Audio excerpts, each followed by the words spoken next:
Hello, good evening, everyone. Just coming to give you an update on my fall garden and how it's coming along. Um, I do have some plants already in the dirt. I have some growing in the greenhouse, and I have a lot of seedlings that I'm also ready to put in the ground, or just about ready. Some of them I've just been putting them in there a little bit early just to go ahead and get them in, and they've been taking off, so far so good. Some of our spring and summer plants are still giving us harvest, so we're just letting them do what they do. As you see, these okra behind me, these now 11 feet tall okra behind me are still producing. We have some Clemson Spineless, some emerald green, some Jing orange, and yeah, they're all still also producing. Let me let you guys get a look at that. Turn this camera around.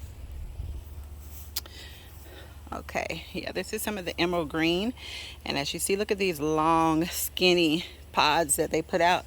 I actually love that. I was looking for a variety that will give me skinnier pods yet still juicy and tender, and I think that I found it in this emerald green variety. I love it.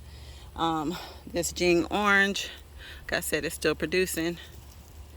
I love this variety as well. I find it to be less pest resistant as the others, although I haven't had very much pest damage with any of these other varieties.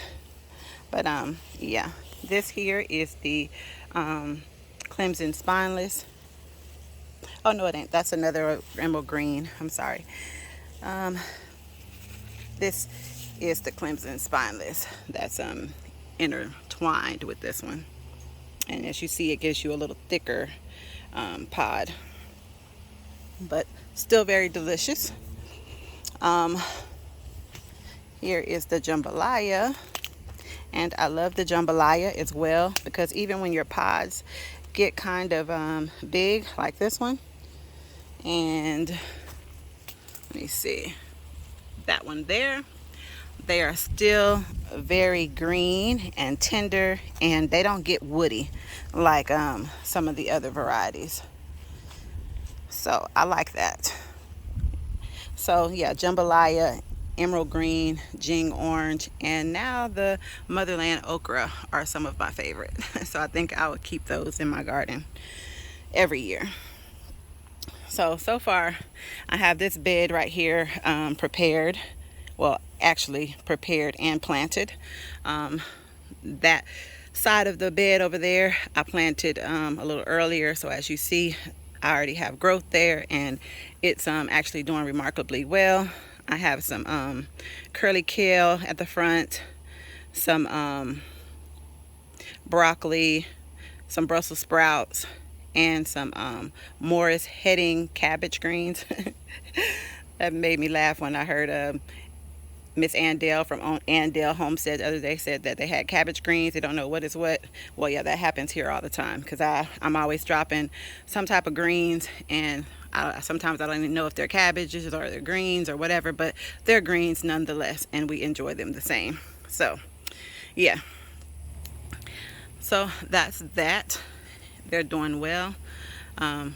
Little to no pest damage on those so far. And on this side of the bed, I have some Lacinato Kale, some mustards, some red mustards, and some turnips that I planted on this side. So as you see, we got some little bitty seedling growth coming up, some germination, I guess I should say. And yeah, I can't wait for that to start getting on and popping.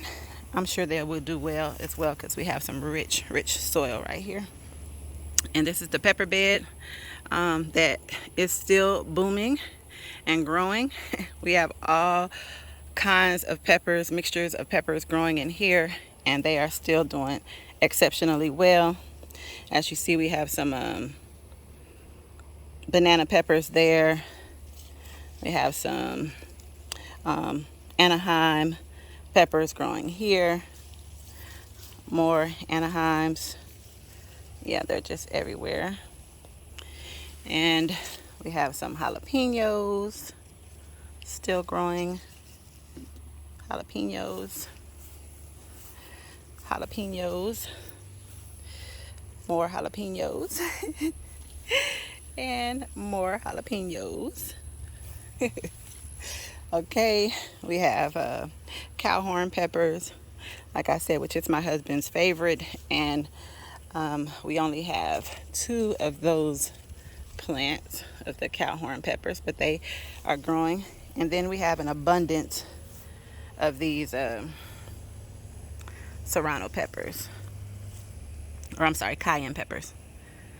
So yeah, they are all over the place, the cayenne peppers, which is good because that's what I make my hot sauce out of. I use a blend of peppers, but it consists mostly of the cayenne pepper. And yeah, here was the sunbright, and I think I harvested them all, but as you see, they have flowers everywhere. Flowers, and more flowers on this sunbright pepper. So I will be getting more of those. I have some Lacinato peppers down in there, and I think I harvested all those as well. I can't help it, I love those peppers. Thanks to Miss Linda over at New Orleans Gardener. She had that pepper on her show last year I believe it was, and I had to get some after I seen her cut into it, and I'm so glad that I did.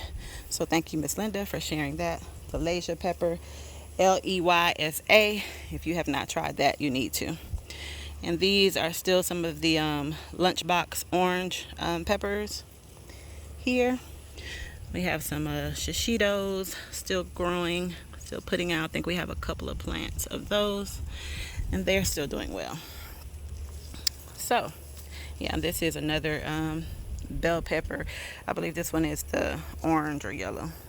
And yeah, I was shocked to see that the peppers turn that dark color first, and then they'll turn to whichever color they're going to be. Or sometimes they'll start out green and then turn the color that they're supposed to be. So I thought that I had made a mistake and planted all chocolate bell peppers because they were all coming out that color, but then they started turning color. So yeah, I learned that this year in the garden.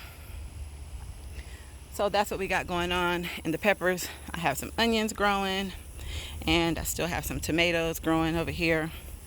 And I dropped a couple of more pepper plants, and they're still growing, doing well down there. A couple of more triple crop tomatoes and brandywine red. My banana trees are still doing good. These are the ice cream bananas. Yep, this one is about 3 feet tall, and that one is about 5. And this area over here, I started my tree orchard, or my edible tree orchard, I should say. I have a pawpaw tree here, or a papaya, whatever you want to call it, and I have a couple of more banana trees back there that I'm trying to acclimate to outside because they have been growing inside since last spring. So yeah, they're getting used to the direct exposure to the sun, but they have new leaves growing on them, as you see up to the top, so they're acclimating very well. I have a pomegranate tree here that I have to put in the ground. This is actually the tree that I got from Juicing with Jay. Some of the seedlings I put at the bottom, or I had a tree already and I put some of the seedlings at the bottom, and they have grown into one big bush. So they're doing well. I have my mango tree right there that I put in the ground, and let me get closer. I don't know why I'm just standing up here like I can't go any closer, but anyway, I have a mango tree there. That's a namdak mai.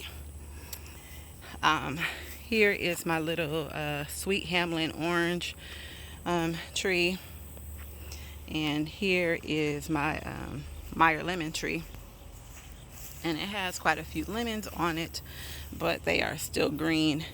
And I actually just moved it from a container into the ground And it took me a long time to decide whether that's what I wanted to do, but I went on ahead and did it because I have so many trees here in containers that I needed to go ahead and make a decision whether to put them in the ground or leave them in containers.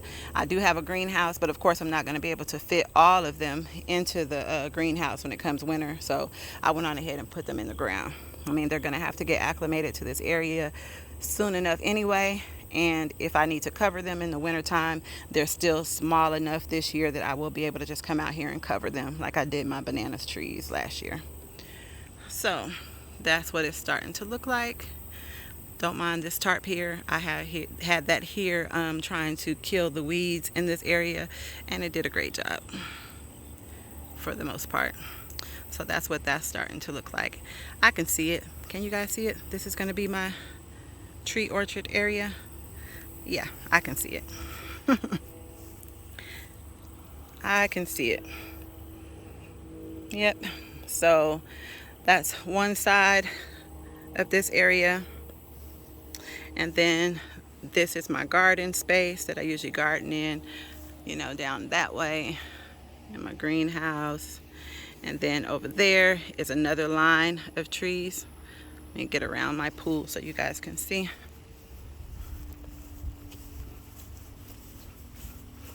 Yeah, and then I have another line of trees. Okay. Up there I have a fig tree, a nectarine tree. This huge tree is a peach tree. And then here's a row of plum trees. And then another big banana tree. This is actually the banana tree that fruited this year. And as you see, there's like 3 or 4 of them actually down there that I'm gonna have to dig up and move somewhere else or actually sell them. And this is the area back here that I need to get excavated a little bit more, put some more edible landscape back there. But we do have fig trees growing right here. I have a couple of pear trees growing here and a mulberry tree back there. And along the side back there, I have a green apple, Granny Smith green apple, a Honeycrisp apple, and the Jamaican cherry tree. So I'm starting my edible landscape, and I'm pretty proud of it so far. I have some berries growing along this line here, like all kind of blackberries. Yeah, the blackberries are doing extremely well in this heat. Have some honeyberries, and some of them did not do as well as I expected them to, but I have to get some weeding done in this area. But the blackberries did very well, and the honeyberries. One of my honeyberries died off, but the other one didn't, so I'm gonna have to buy another pollinator for that one. But yeah, but back here in between the berries and the greenhouse, I'm gonna build me a chicken coop, and that's gonna be my next project on the homestead. So stay tuned and look forward to that. I was actually cleaning out this area and flattening it out so we can get the build started. Still have a little bit of area right here that I need to flatten out, but other than that, we're just about ready to get started on that. So that's the update. That's the update on my garden, guys. I didn't do a view of the big garden because it's mostly just let me let you see. And there's where we had the watermelon, had to pull up all those vines. And I did plant some pumpkins, some cushaw, and some spaghetti squash here. See, we still have one watermelon growing. But yeah, I did plant some things in there. And I'm gonna plant some root vegetables in there today or tomorrow. And then we have all these beds here that we pulled up the cucumbers and everything and got ready. So that's where my seedlings are gonna go. This is the corn here that dried up and didn't do anything. Gonna have to pull that up and get it ready as well. I tried to let it hold out and see if it was gonna do something, but it didn't. So gonna do something there. Those eggplants are still doing the damn thing. They are still producing big, beautiful eggplants. As you can see right down there, there's one hanging. Those eggplants did remarkably well. So yeah, there will be still planting things in this side of the garden bed as well. And yeah, that's it. I have these straw bales here that I planted my sweet potatoes in.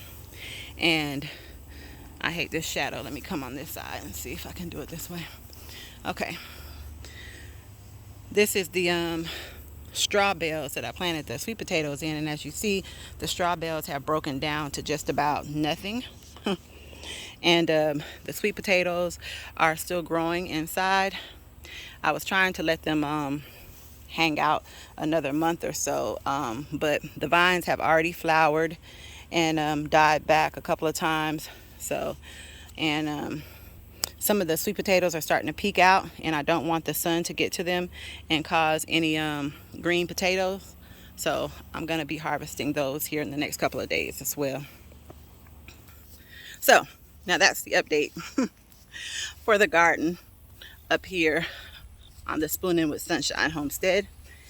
Hope you guys enjoyed the update, the garden tour, and we will see you guys on the very next video. Hope you guys are doing something in your garden, something exciting or something new, or even just starting your own garden. If you haven't, this is the best time out here in the fall, although you can't tell from me today because I'm still dripping with sweat, but I am here in the south and it is still rather warm here. But this is still the best time to start your garden when it's not so excruciatingly hot. So if you haven't dropped any seeds out there, drop you some seeds. Get you a container if you don't have the space. Get you some of those long garden pots and get you something started. I use egg crates all the time just to start my seeds in, or the little bitty pots, and then you can transfer them out, or you can just start in those pots and leave them there. It's up to you. But either way, just drop some seeds and get you a garden started and grow your own food, guys. Love you. Peace and blessings. Sunshine out.